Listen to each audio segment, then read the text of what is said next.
Hello दोस्तों, आज हम जानेंगे कल हो ना हो की कहानी। कल हो ना हो 2003 की हिंदी पिक्चर है। It is a romantic comedy drama directed by Nikhil Advani. इस फिल्म को लिखा है करण जौहर ने। डायलॉग्स निरंजन अय्यंगार के हैं। इसको प्रोड्यूस किया है यश जौहर ने। फिल्म के मेन स्टारकास्ट हैं जया बच्चन, शाहरुख खान, सैफ अली खान एंड प्रीति जिंटा। और सपोर्टिंग रोल्स में आप देखेंगे सुषमा सेठ, रीमा लागू, लिलेट दुबे और डेलनास पॉल को। फिल्म में गेस्ट अपीयरेंस सोनाली बेंद्रे और संजय कपूर ने किया है। फिल्म की शुरुआत होती है नैना कैथरीन कपूर से, जिसका किरदार निभाया है प्रीति जिंटा ने। वो एक MBA स्टूडेंट होती हैं न्यूयॉर्क सिटी में। बिल्कुल खुश मिजाज नहीं होती हैं प्रीति जिंटा। वो अपनी मॉम के साथ रहती हैं जेनिफर कपूर, जिसका किरदार निभाया है जया बच्चन ने। उनका एक डिसेबल्ड भाई है जिसका नाम है शिव, और एक एडॉप्टेड सिस्टर है जिया। उनकी दादी माँ का किरदार निभाया है सुषमा सेठ ने। उनका नाम है लाजो। ये सारे ही लोग न्यूयॉर्क सिटी में रहते हैं। जेनिफर एक बहुत ही अनसक्सेसफुल कैफ़े चलाती हैं अपने नेबर जसविंदर कपूर के साथ, जिसका किरदार निभाया है लिलेट दुबे ने। लाजो जो हैं वो बहुत हॉस्टाइल रहती हैं जेनिफर के प्रति और उनकी एडॉप्टेड डॉटर जिया के प्रति, क्योंकि जेनिफर का कम्युनिटी भी अलग होता है। जेनिफर क्रिश्चियन होती हैं और लाजो जो होती हैं वो पंजाबी होती हैं। तो ये सास बहू में नोक झोंक चलती रहती है और वो जिया को बिल्कुल, जो छोटी बच्ची होती है, बिल्कुल नापसंद करती हैं। लाजो का ये मानना है कि जब से जिया आई है घर पे, जब से जेनिफर ने जिया को अडॉप्ट किया है, तब से घर में सुख शांति चली गई है। और उसी वजह से जो जेनिफर के हस्बैंड हैं और लाजो जी के जो बेटे हैं, उन्होंने सुसाइड कर दिया था। इसीलिए लाजो बिल्कुल जेनिफर को इतना पसंद नहीं करती और जिया को तो बिल्कुल पसंद नहीं करती हैं। नैना के दो बेस्ट फ्रेंड्स हैं। एक है रोहित पटेल, जिसका किरदार निभाया है सैफ अली खान ने, और एक जसप्रीत यानी कि स्वीटू कपूर, जिसका किरदार निभाया है डेलनास पॉल ने।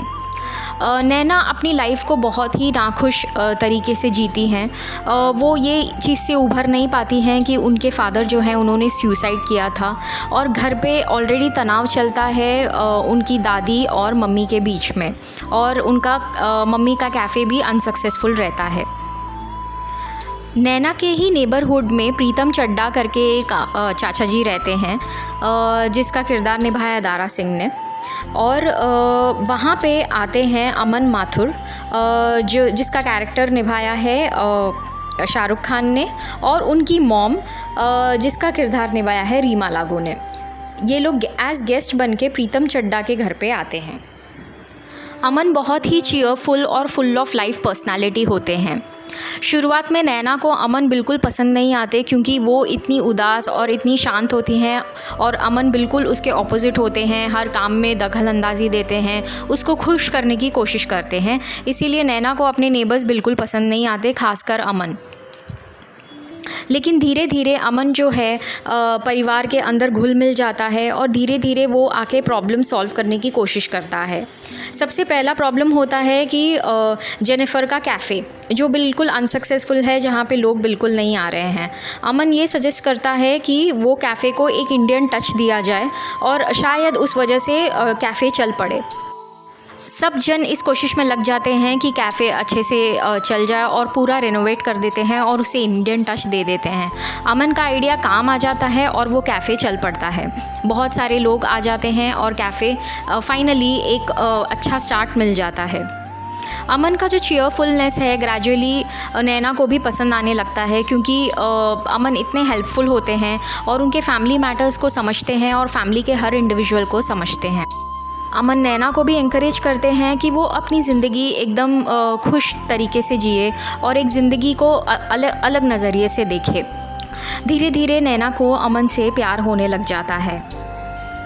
रोहित जो नैना के बेस्ट फ्रेंड हैं और उनके MBA क्लास के पार्टनर भी हैं, वो भी नैना से प्यार करने लग जाते हैं, और वो अमन से हेल्प मांगते हैं कि मुझे नैना को अपनी फीलिंग्स बतानी है।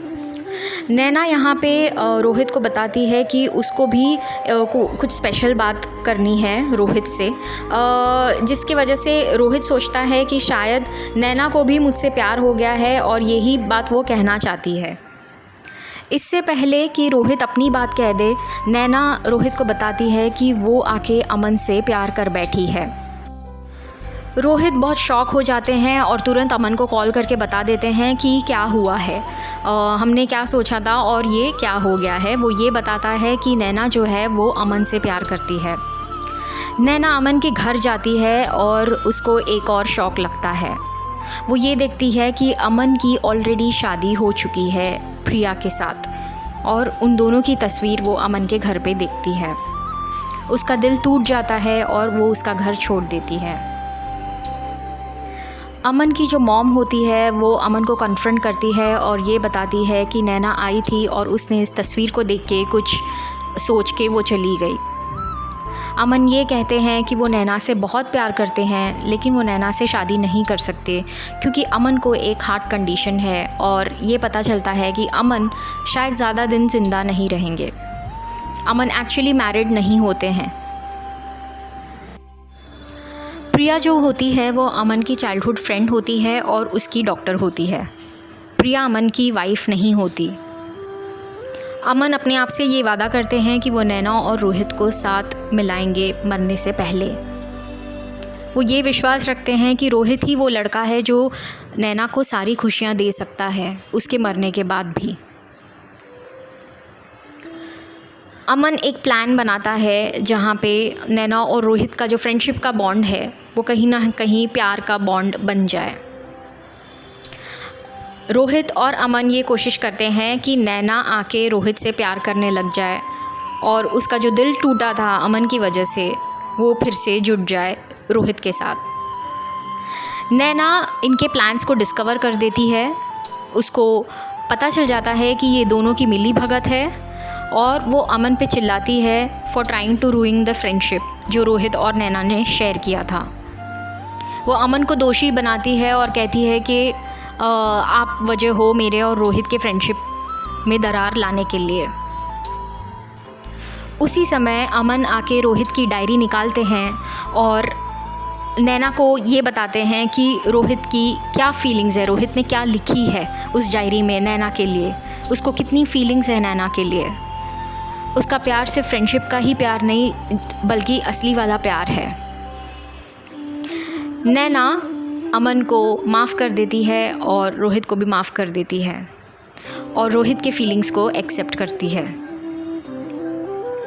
रोहित अल्टीमेटली नैना को प्रपोज़ करते हैं और नैना एक्सेप्ट कर लेती है। उसके दिल को पता है कहीं ना कहीं उसका दिल दुखा है, उसका दिल टूटा है, लेकिन रोहित में वो अपना प्यार फिर से ढूंढने की कोशिश करती है। यहाँ पे लाजो और जेनिफर जो हैं उनका सीरियस फाइट होता है जिया को लेकर। बहुत ही हंगामा होता है घर पे और जिया अमन को बुलाती है उसका हेल्प करने के लिए। अमन को ये पता रहता है कि जिया जो छोटी बच्ची है वो कौन है। जिया आके जेनिफर और उनके हस्बैंड की बेटी नहीं होती, लेकिन उनके हस्बैंड का जो अफेयर होता है उस पर्सन की बेटी होती है। जेनिफर ने अपने हस्बैंड को माफ़ कर दिया होता है और ये छोटी सी बच्ची को वो अपने घर लेके आती है और ख़ुद पालती है। जेनिफर का ये बड़ा ही दिल होता है जहाँ पे वो अपने हस्बैंड को माफ़ कर देती है और उनके ही बच्चे को घर ले आती है। उनका एक्स्ट्रा मैरिटल अफेयर हो जाता है एक लेडी से और जेनिफर ये बात को अच्छे से जानती है। लेकिन जेनिफर ये सारी चीज़ें किसी को नहीं बताती। वो नहीं बताती लाजो को, यानी कि जो उनकी सासू माँ है, उनको नहीं बताती कि आपके बेटे ने क्या किया था, उनका क्या हिस्ट्री रहा है। वो बड़ा दिल करके जिया को घर लेके आती हैं और उसका पालने पोसने का सारा जिम्मेदारी अपने सर पे लेती हैं, जबकि ये जानते हुए कि उनकी पति की इतनी बड़ी गलती हुई होती है। जेनिफर के पति ये अच्छी तरह से जानते हैं कि उनकी क्या गलती हुई थी, और जिया की जो बायोलॉजिकल मदर है वो जिया को एक्सेप्ट नहीं करती और जेनिफ़र को एक लेटर लिखती है कि आपके पति से और मेरे से गलती हुई थी और आप प्लीज़ जिया की ज़िम्मेदारी ले लीजिए। इस गिल्ट के कारण जो जेनिफ़र के पति हैं और जो नैना के फादर हैं वो सुसाइड कर लेते हैं। इन बातों से लाजो अनजान रहती हैं। अब ये वक्त होता है जहाँ लाजो को पता चलता है कि उनकी बहू ने कितना बड़ा सैक्रिफाइस किया है। वो अपनी मिस्टेक्स को तहे दिल से मानती हैं और जिया और जेनिफ़र को उसी वक्त चर्च में एक्सेप्ट कर लेती हैं और अपने परिवार का हिस्सा बना लेती हैं।